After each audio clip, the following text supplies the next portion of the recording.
Fala meus queridos, tudo certo? Meu nome é Felipe Pena e seja bem-vindo ao meu canal. Hoje vou fazer um vídeo aqui bem interessante explicando para vocês como aprender a matemática, tá? Se você é novo aqui no canal, seja muito bem-vindo, e se você já está presente no nosso canal há mais tempo, muito obrigado pela preferência. O primeiro tópico que eu quero conversar com vocês, bater um papo mais legal, mais direto, é o seguinte: a matemática é uma matéria que se encaixa perfeitamente, ou seja, uma matéria depende muito das que vêm anteriormente. Por exemplo, um exemplo que eu gosto de dar muito é quando você vai assistir uma série. Então, seu amigo fala para você: assiste tal série, eu estou assistindo, já estou na segunda temporada e eu achei uma série muito interessante para você. E aí você pensa e resolve assistir. Então, o que você vai fazer? Você vai começar logo na segunda temporada que seu amigo já está? Ou você vai começar desde o primeiro episódio? Lógico que você vai começar no primeiro episódio, porque se você começar na segunda temporada, você não vai entender nada do que está acontecendo, porque você não assistiu as anteriores e você não sabe o que aconteceu. Mesma coisa serve para um filme, por exemplo, você vai ver Harry Potter. Você não vai começar assistindo pelo quarto filme do Harry Potter, porque você não sabe o que aconteceu no primeiro, no segundo e no terceiro. Na matemática é a mesma coisa. Eu vejo muitos alunos que sabem todas as propriedades de matérias mais difíceis, como por exemplo função exponencial, logaritmo e assim por diante. Mas quando eles vão fazer o exercício, eles pecam em alguns conceitos que é da base. Então, erra a conta de vezes, erra a conta de divisão, erra uma simples expressão numérica, propriedades com frações. Então, o primeiro passo é o seguinte: é você entender, colocar na sua cabeça que a matemática é uma matéria encaixadinha. Tem começo, meio e fim. E para você entender o fim, que são as matérias um pouco mais elaboradas, você tem que ter uma base, um começo bem legal. Mas aí você pergunta assim para mim: Felipe, como que eu sei quais são as minhas dificuldades? Qual é o ponto que eu tenho que melhorar? A única resposta para isso é a prática. Então você tem que estudar a teoria e praticar muitos exercícios. É sempre bom colocar na sua cabeça que é muito importante errar, porque aí você consegue aprender com seus erros e se tornar uma pessoa muito melhor naquilo que você faz. Isso se encaixa tanto para a matemática quanto para qualquer área da sua vida.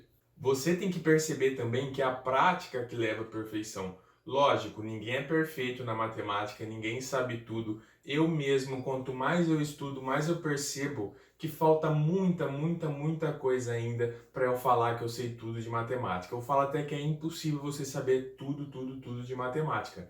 Mas você tem que entender que errar é extremamente importante para você se desenvolver em qualquer área da sua vida. Se alguma pessoa falar para você que nunca errou, eu te dou duas possibilidades. Ou essa pessoa é ingênua, já errou bastante na vida e isso é até pior do que errar e aprender. Porque essa pessoa que fala que nunca errou, sempre erra e não usa os erros para evoluir.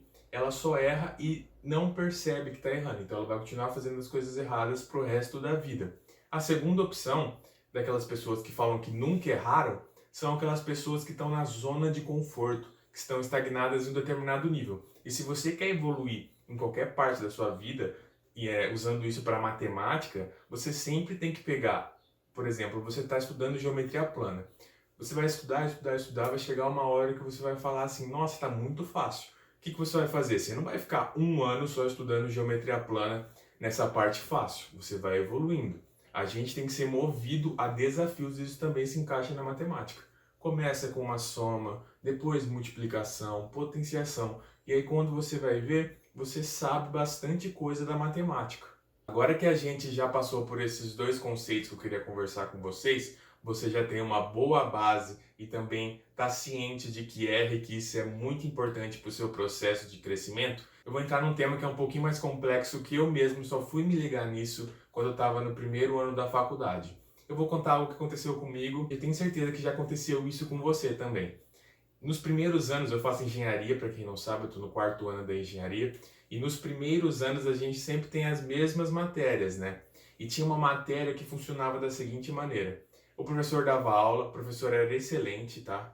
Não era problema com ele, era problema comigo, e ele passava muitos exercícios, muitos mesmo. Então, por exemplo, ele marcava a prova para a semana que vem, passava uma lista gigantesca de exercícios. O que eu ia fazer? Eu ficava me matando e fazia todos os exercícios. Se ele passasse 120 exercícios, eu ia fazer os 120 exercícios. Não importa se eu ficasse com dor de cabeça, ansiedade. Eu fazia todos os exercícios e isso fazia com que eu passasse mal de tanta ansiedade para essa prova. E como funcionava essa prova? O professor dava 6 questões, podia escolher 5 e deixar uma sem fazer, ele só ia corrigir as questões que você fez. Então o que eu fazia? Eu fazia todas as questões que o professor falava e eu meio que decorava essas questões. Então sempre na prova tinha 2 ou 3 questões idênticas à que eu fiz. Então quando eu me deparava com uma questão que eu já fiz, o que eu fazia? Eu fazia até sem pensar e já era um ponto garantido. Só que aí o professor percebeu que era o seguinte, ele dava, por exemplo, 6 questões, 5 delas tinha igualzinho no livro e uma muito fácil mesmo, só que não era algo pronto, era algo que você tinha que pensar e entender um pouquinho, bem um pouco do conceito da matéria que ele estava ensinando. E sempre as pessoas faziam essas 5 super difíceis, só que já tinham feito igual no livro. Então o que ele pensou? Na próxima prova, o que ele fez? Ele deu 6 questões e ele mesmo escolheu 3 questões obrigatórias. E essas 3 questões obrigatórias eram questões que não estavam no livro, que não tinha igualzinho no livro. Só que, lógico, eram questões que se você estudou a teoria, estudou o conceito, você conseguia muito tranquilo. O que aconteceu comigo? Eu era acostumado a decorar o jeito de resolver as questões. O que aconteceu? Tirei 2 valendo 10, sendo que eu fiz todos os exercícios. Então, o que eu quero que vocês tirem dessa história? A matemática não é uma matéria de decoreba. Você não precisa... Eu vejo muitos alunos decorando tipos de questões. E aí, se você muda uma vírgula, o aluno já fica perdido. Então, o que você tem que fazer? Estudar bem a teoria, fazer alguns exercícios, mas sem decoreba. Que aí, se você entender o conceito da matéria, aprender a raciocinar, ter o raciocínio lógico, você vai conseguir todas as questões dessa matéria. Você não vai ficar preso apenas às questões que você fez. Até porque é impossível você fazer todas as questões que tem no banco de questões de vestibulares, de concursos e até da sua escola. Um ponto importante também, que é muito importante nos dias atuais para aprender matemática, não é mais uma dica como estudar matemática, mas é um conselho, tá?